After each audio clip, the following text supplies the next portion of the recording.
What's up guys? So last week I was on a plane to Virginia to attend my sister-in-law's wedding, and I had brought along my MSI GS60 Ghost Pro laptop in hopes of enjoying some in-flight Doom to pass the time. Well, much to my dismay, the experience was so unpleasant that for the first time in my life I saw the world through the eyes of a console gamer. So it got me thinking, is it even possible to game comfortably on a plane in the first place? Assuming of course that you're a pleb like me with standard economy seating.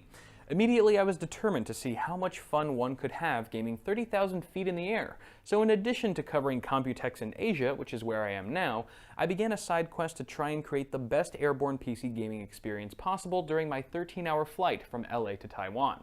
Of course, before we can tackle the issue, we must first look back at what went so horribly wrong en route to Virginia. To make a long story short, it was mostly the laptop's fault. To its credit, the GS60 makes for a great gaming and editing station, but its 15.6-inch form factor is simply too big and heavy for the dinky fold-out tables you find in coach seating.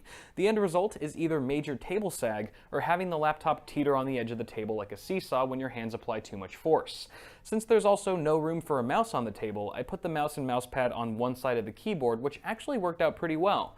If not for its size, the GS60 would still be a poor choice for sky-high gaming in my book due to its shockingly weak battery life. The laptop only managed to get around 1 hour and 20 minutes of continuous game time after cutting the cord, and that was at low to medium screen brightness. While many airplanes have AC power for their passengers these days, there's still a fair number of smaller aircraft that don't, and even the ones that do don't guarantee that their ports will work. The AC outlet for my seat to Virginia was completely dead from the moment I boarded, so in the end, my playtime was severely limited by the depressing lifespan of my laptop's battery. Clearly, it was going to take a smaller, more power-efficient, and equally fast device to solve all the issues found with my GS60, so I procured a Razer Blade for my second attempt at airborne gaming. Now, while a 15.6-inch screen is too large for plane use, no one wants to game on a tiny screen either, so I found the Blade's 14-inch screen to strike a nice balance between screen real estate and portability. With a resolution of 3200 by 1800, the IGZO capacitive touch display is crystal clear and pumps out outstanding color accuracy and contrast. I'm definitely not a fan of the screen's reflective tempered glass, but fortunately the cabin lights were turned off for most of my flight, so I wasn't bombarded with heinous amounts of glare.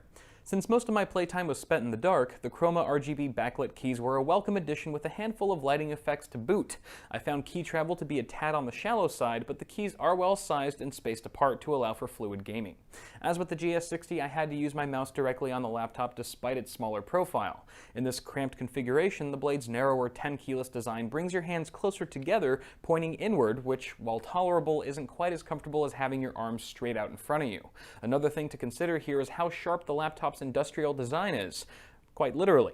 After a few hours of gaming, I noticed some slight irritation from my wrist constantly rubbing against the super straight edge of the Blade's housing. To avoid any discomfort on your next flight, I would suggest grabbing some repositional wrist rests for your laptop. I was happy to find working AC ports on the way to Taiwan, but the Blade's battery life certainly offers peace of mind in situations where you're not so lucky. At medium screen brightness, the laptop managed around 5 hours of straight Doom gameplay, a much greater lifespan than the GS60, which is pretty impressive considering they're both using the same CPU, 16 gigs of RAM, and GTX 970M.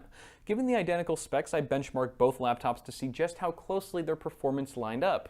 In Firestrike Extreme, the Blade pushed out a score of 3,363 compared to the GS60's slightly higher 3,383. Testing Doom on high settings at 1080, both contenders performed more or less the same with no noticeable difference in gameplay experience between the two. However, while the GS60 gets pretty toasty under load, the Razer Blade does turn into a slab of molten lava after an hour or so of gaming.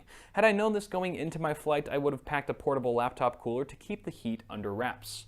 Now, apart from the laptop, equally important to my airbound gaming experience was my choice of peripherals. In the past, I've talked extensively about the Logitech G602, so I won't dive too deep into what makes it so awesome. But the key point here is to use a wireless mouse that prevents cable clutter and interference in an already claustrophobic gaming space. Just make sure you pack extra batteries or a charging cable in your carry-on. Also, if your pride will allow it, the wireless floating nature of gamepads are well suited for plane use, assuming you're not running a game that relies heavily on keyboard and mouse. My choice of headphones were the Soundpeats QY7, which is probably underwhelming to some of you hardcore gamers out there, but these Bluetooth earbuds were incredibly convenient given the circumstances. Not only were they much lighter and more portable than a set of cans, but not being tethered to the laptop allowed for free movement about the cabin and made getting up out of my seat a whole lot easier. One thing that could have made the solution even more enjoyable would have been some noise-canceling action to tune out the plane's roaring jet engine and the shrill cries of an infant in distress. On a final note, there are some things to consider that come with the territory of gaming on a plane, regardless of the hardware you choose. For starters, expect the steely armrests of your seats to take a toll on your elbows after a few straight hours of gaming. A working remedy I found was to use some spare shirts in your luggage or request a blanket from the airline for use as a cushion. Depending on the rigidity of your fold-out table, you also might experience some unpleasant table sag from the weight of your arms resting on your laptop. Again, shirts, blankets, and even pillows can be wedged between your legs on the table to prop it up and improve its overall stability. After all was said and done, having the right hardware and applying the few pro tips I learned allow me to game comfortably on the plane for 2 to 3 hours at a time while flying coach, which I think is pretty good in my book considering that's about how long I game at home before needing a short break. Moving forward with what I know now, it's not unreasonable to think that investing in some wrist pads and finding a practical way to keep the laptop cool could extend my playtime even further.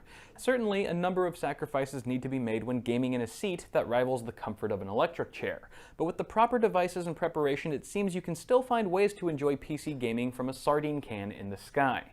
But what do you guys think? Let me know in the comments if you've ever made an attempt at in-flight gaming and what the experience was like for you. Also, before you go, don't forget to toss me a like on this video if you enjoyed it. Subscribe to the channel for more tech videos coming really soon, and I will see you guys in the next one.